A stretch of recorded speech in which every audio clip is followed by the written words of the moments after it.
বিসমিল্লাহির রহমানির রহিম। আসসালামু আলাইকুম ডিয়ার ভিউয়ার্স, আশা করছি সবাই ভালো আছেন, সুস্থ আছেন। এই যে আমার গোলাপ গাছ, আজকে সারাদিনের রোদ ওঠে নাই, বাইরে প্রচুর কুয়াশা ছিল আজকে। এখন ওই যে দেখেন অনেক ঝাপসা ঝাপসা, অনেক সুন্দর সুন্দর পাখিরা ডাকাডাকি করছে। এখন সময় হচ্ছে কয়টা বাজে, 2টার বেশি বাজে। এখন প্রচুর বাতাস এমনি, আর অনেক ঠান্ডা। এই গাছে আমার হচ্ছে দেখেন অনেক সুন্দর সুন্দর ফুলের কলি এসেছে।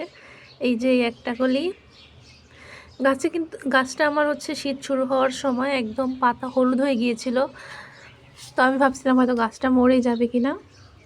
এখানে আমি অনেকগুলা হচ্ছে শাখা প্রশাখা কেটে দিছিলাম পরে, এই যে দেখেন ওইদিকে,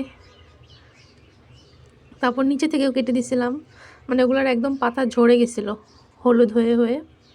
ভাবছিলাম হয়তো গাছটা বাঁচবে না, তারপর একটু মাটিটা হচ্ছে একটু করে দিছিলাম, নিড়িয়ে দিছিলাম।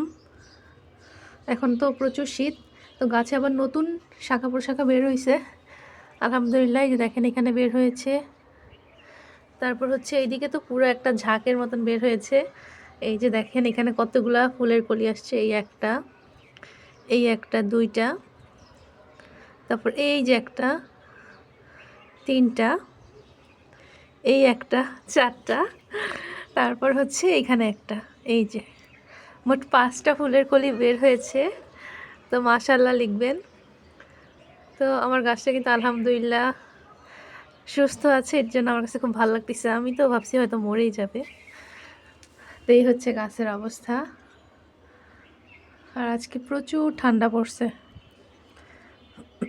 সবাই ভালো থাকবেন, সুস্থ থাকবেন, ধন্যবাদ।